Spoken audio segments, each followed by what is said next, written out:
안녕하십니까. 경향신문 이대근입니다. 오늘은 메르스 지도력을 비교해 보겠습니다. 박근혜, 김무성, 박원순 이 세 지도자 가운데 누가 더 잘했을까요? 물론 메르스 사태라는 현안 하나만을 두고 누가 리더십을 제대로 발휘했나를 평가하는 것은 단순하게 오류를 범할 수 있는 문제입니다. 이 현안에는 제대로 대응하지 못했어도 다른 현안에서는 리더십을 발휘할 수도 있기 때문입니다. 따라서 특정 현안만으로는 리더십을 온전히 평가하는 데 한계가 있을 수 있습니다. 그렇지만 지도자라면 반드시 지도력을 보여줘야 할 때가 있기 마련입니다. 바로 이번 메르스 확산과 같은 국가적 재난이 발생했을 때입니다. 이때 말고 다른 때 리더십을 발휘할 기회가 있을 수 있지만 지금 못했는데 다음번에는 잘할 수 있을 가능성은 일단 적다고 보는 게 타당합니다.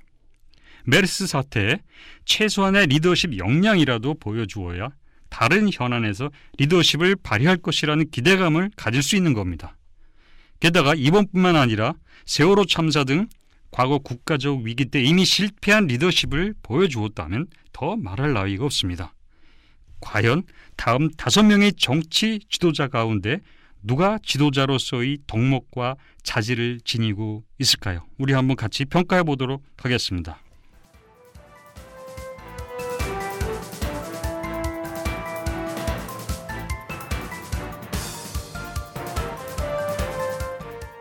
지도자 1위입니다. 지난 6월 4일 국립중앙의료원 방문을 시작으로 최근까지 의료 현장을 열심히 찾은 지도자가 있습니다. 지난 10일 메르스 확진자가 나온 부산 국밥집을 찾아가서 직접 국밥을 먹으면서 시민들의 불안을 잠재우려고 노력을 했습니다.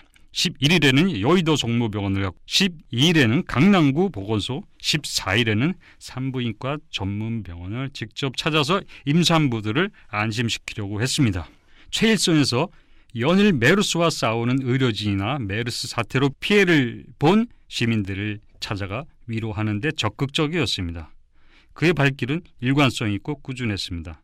바로 메르스 공포가 불필요하게 확산되는 것을 막기 위한 것입니다. 이건 정치 지도자다운 행보였다고 평가할 수 있습니다. 바로 김무성 새누리당 대표입니다. 그 다음에 지도자 2를 한번 보겠습니다. 그는 지난 4일 늦은 밤에 긴급 기자회견을 열어서 시민들을 깜짝 놀라게 했습니다. 메르스 환자와 접촉했던 의사가 1,562명이 참석한 재건축 조합 총회에 참석을 했는데 정부가 방치했다면서 이제 지방 정부가 직접 나서서 자발적 격리 조치하겠다고 발표를 한 겁니다.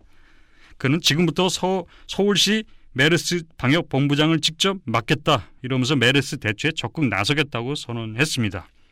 이 발표는 과잉 반응으로 불안을 더 부추긴다는 비판을 일각에서 불러일으켰습니다. 반면 만의 하나에 대비한 선제 조치였다는 평가도 받았습니다. 이렇게 엇갈린 시선에도 불구하고 그는 긴급 기자회견을 계기로 정보 공개와 지방정부의 확진 권한 부여의 성과를 이끌어냈다는 건 부인할 수 없는 사실입니다. 이 때문에 서울시장으로서 메르스 대응을 주도하는 자세 그 자체에 대해서는 대체로 긍정적인 평가를 받고 있습니다. 그는 12일 삼성 서울병원 의사가 의심 환자 상태일 때인 지난 30일 다녀간 서울 송파구 문청동 대형 쇼핑몰 가든파이브를 방문 격려하기도 했습니다. 손님이 끊겼다는 하소연을 듣고 안전하다는 사실을 알리기 위해 직접 찾아간 것입니다. 13일에는 서울 지역 집중치료기관인 동작구 보라배 병원을 방문했고 14일에는 메르스 노출자 진료병원인 서북병원을 방문했습니다.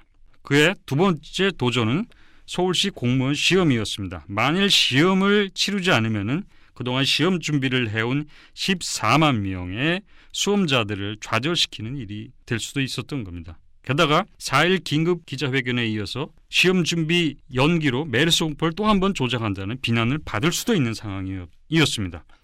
반대로 시험을 강행한다면 메르스 확산 시점에 무모한 조치라는 지적이 나올 수 있는 상황입니다. 만에 하나 시험을 치르다가 메르스 감염자가 발생한다면 엄청난 파장이 일 수 있는 문제였습니다. 그런데 결국 그는 예정대로 13일 시험을 강행했습니다. 이렇게 설명을 했습니다. 어려운 가정 형편에도 아르바이트하면서 시험을 차근히 준비해온 젊은이들이 인생 계획과 꿈을 꺾을 수 없었다. 사실 메르스는 공기 전염이 되지 않고 실제 병원 중심으로 전파되고 있습니다. 서울시가 전문가로부터 자문한 결과도 시험을 쳐도 메르스로부터 안전하다는 것이었다고 합니다. 대신 그는 자택 격리자도 시험을 치를 수 있게 조치하고 고사장 앞에 손소독제, 열화상 카메라, 비접촉 온도계를 설치해서 입장하는 수험생의 체온을 일일이 측정했습니다. 결국 메르스 감염자 하나 없이 무사히 시험을 치를 수 있었습니다. 이렇게 자신감이 생긴 박원순 시장은 삼성서울병원은 그동안 메르스 대응과 관련해 국가 방역망에서 사실상 위활의 상태였고 그것이 오늘날 큰 화를 불렀다. 삼성서울병원의 정권을 맡기는 건 부적절하고 정부와 시가 참여하는 특별대책반이 업무를 총괄해야 한다. 이렇게 말하면서 정부 대응의 문제점을 비판하고 자신의 존재감을 부각시켰습니다. 젊은이를 좌절시키지 않고 메르스 공포를 불러일으키지도 않는 나름의 균형을 유지하면서 이렇게 두 번째 도전을 무난히 넘긴 것입니다. 물론 이 과정에서 실수도 있었습니다. 서울시가 재건축 조합 참석자 개인정보를 누출한 적이 있고 서울시립병원이 서울의료원 간부가 메르스 발생 병원에서 오는 환자를 받지 말라 이런 지시를 하는 실수도 있었습니다. 이런 문제에 대해서 박 시장은 두 번 다 사과를 했습니다. 박 시장이 무능한 정부를 비판하며 스스로 서울시 방역 지휘자로 나서서 신속 대응과 유연한 대응으로 지도력을 보여주었다는 데는 이견이 별로 없을 것입니다. 서울시의 실수에 대해서는 즉각 사과하면서 시민과 소통하는 자세도 부족하지 않았습니다. 지도자 세 번째입니다. 야당 지도자이면서도 초당 협력을 이끌어냈습니다. 국회법 논란 와중에도 정쟁을 중단하자면서 여야 지도부 회동을 제안해서 메르스의 여야가 협력하자는 결의를 이끌어내고 국회에 대책특위를 설치하도록 했습니다. 정부 비판을 자제하고 조언 성격의 대안을 제시하기도 했습니다. 문재인 새정치민주연합 대표입니다. 자, 이렇게 지도자 1, 2, 3 세 사람 어떻게 평가를 하십니까? 어떻게 보면은 새 지도자의 활동은 사실 지도자라면 당연히 해야 할 일을 한 것이라고 할 수가 있습니다. 그런 의미에서 특별히 점수를 줄 일이 아니다 이렇게 볼 수가 있습니다. 문제는 다른 지도자들이 세 사람만큼 못했다는 게 이게 문제인 것입니다. 바로 그 때문에 이 세 사람이 지도력이 부각되고 있는 것이기도 합니다. 특히 김무성, 박원순 두 사람의 지도력이 부각되었습니다. 이 두 사람을 부각시키는 다름이 아닌 다른 두 명의 지도자입니다. 그 다른 두 명의 지도자, 그분들은 무엇을 했는지 이제 살펴보겠습니다.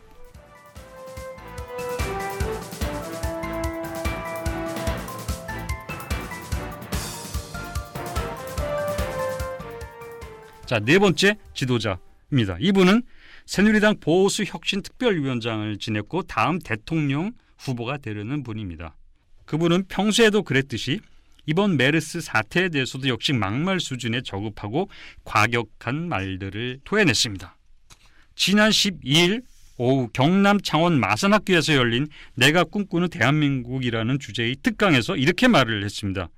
핵무기는 겁을 안 내는데 독감에는 겁을 내는 나라가 대한민국이다. 정부가 잘못한 것도 있지만 메르스가 중동 낙타 독감인데 이것 때문에 난리다. 마산 이쪽에는 죽은 사람이 없는데도 난리다. 그런데 원자폭탄은 아무도 겁을 안 내니 희한하다. 미국 쇠고기 먹고 광우병 걸리고 배탈 난 사람 있으면 손들어 봐라. 없지 않냐. 대한민국 사람 웃긴다. 지도자로서 메르스 공포를 느끼는 시민들을 안심시키고 다독거리는 것이 아니라 그 사람의 특기대로 공포감에 사로잡힌 시민들을 조롱거리로 삼았습니다. 그는 전에도 서강대에서 강연을 하면서 박근혜 대통령이 단지 서강대 출신이라는 이유만으로 대학생들이 왜 박근혜 대통령과 박정희 대통령을 존경하지 않느냐고 대학생을 비판한 적이 있습니다. 그 전에는 춘향전이 변사또가 춘향이를 따먹는 이야기로 말하기도 했습니다. 지도자의 품격과 도덕성을 다시 의심케 합니다. 이 사람은 바로 김문수라는 분입니다. 자, 그럼 다섯 번째 지도자 박근혜 대통령을 보겠습니다. 박근혜 대통령은 6월 1일 메르스 의심 환자가 처음으로 사망한 날 정부로서는 국회법 개정안을 받아들일 수 없다면서 야당 공세에 집중했습니다. 3일 새누리당이 메르스 사태가 심각하다면서 당정청 협의를 하자고 했는데도 거부를 했습니다. 5일에는 혼란을 부추긴다면서 박근혜 대통령이 직접 박원순 시장을 공격했습니다. 박근혜 대통령은 지난 3일이 되어서야 처음으로 민간 합동 긴급 점검회의를 주재했습니다. 확진 환자 발생 2주일 만입니다. 박근혜 대통령은 자신과 정부의 잘못에 대해서 박원순 시장처럼 사과한 적이 없습니다. 김무성 대표처럼 매일같이 병원을 찾아서 불안 심리를 달래주지도 않았습니다. 그런데 스스로 이렇게 컨트롤 타워를 맡으려 하지 않던 그 박근혜 대통령이 돌연 오바마 대통령과의 정상회담을 위한 방미는 연기를 해서 세상을 깜짝 놀라게 했습니다. 사실 박근혜 대통령이 방미하나 안 하나 메르스 상황은 별로 달라질 것이 없었습니다. 박근혜 대통령이 국내에 있다고 해서 스스로 정부를 직접 지휘해서 효과적으로 대처할 것 같지 않았기 때문입니다. 사실 방미 포기로 얻을 수 있는 실제 효과는 메르스 사태의 진정이 아니라 메르스 대응 실패에 따른 박근혜 대통령에 대한 비판 여론의 진정입니다. 그게 방미 포기의 진짜 이유입니다. 사실 미국 방문 반대는 그리 강력하지 않았습니다. 청와대 내부에서도 예정대로 방미해야 한다는 건의가 대세였다고 합니다. 새정치민주연합이 반대하긴 했지만 그리 강력한 것도 아니었고 박근혜 대통령이 평소 야당 의견을 잘 경청한 적도 없기 때문에 그건 별 변수가 되지 않았습니다. 새누리당도 방미해야 한다는 입장이었습니다. 이렇게 대통령의 방미를 막는 세력이 없었는데도 대통령이 방미를 포기할 정도였으면 박 대통령이란 그 포기라는 결단에 갑하는 행동을 했어야 합니다.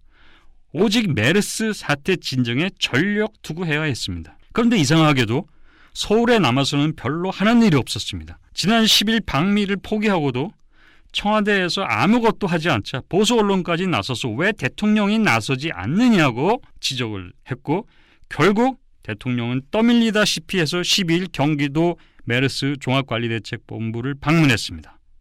14일에는 동대문 패션상가와 서울대병원을 방문했습니다. 이럴 거면 왜 미국을 안 갔는지 의아할 정도입니다. 러시아 제2차 세계대전 전승절 행사 때 김정은 노동당 제1비서가 방문한다고 해서 전문가들은 박근혜 대통령이 러시아로 가서 김정은 제1비서와 만나서 남북 정상회담이라도 해서 남북관계를 풀어야 한다 이렇게 조언을 많이 했습니다. 그때 저는 박근혜 대통령이 러시아를 가면 좋지만 안 가도 좋으니 남북 대화 복원 계획을 세우는 게 더 중요하다 이렇게 주문을 한 적이 있습니다. 그렇지만 결국 박근혜 대통령은 러시아도 안 가고 남북 대화 재개 계획도 세우지 않았습니다. 대신 국정원이 전영철 북한 인민무력 부장 숙청 사실을 공개했고 박근혜 대통령 그 문제를 들어서 북한을 비판하고 결국 남북 대결을 더 심화시키고 말았습니다.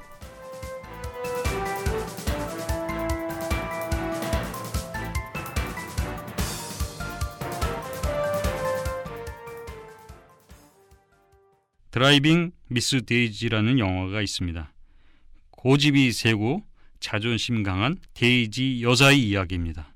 이 데이지 여사는 70세가 넘는 나이에도 혼자 운전을 하다가 결국 사고를 냅니다. 이거에 놀란 아들이 흑인 운전사 호크를 고용합니다.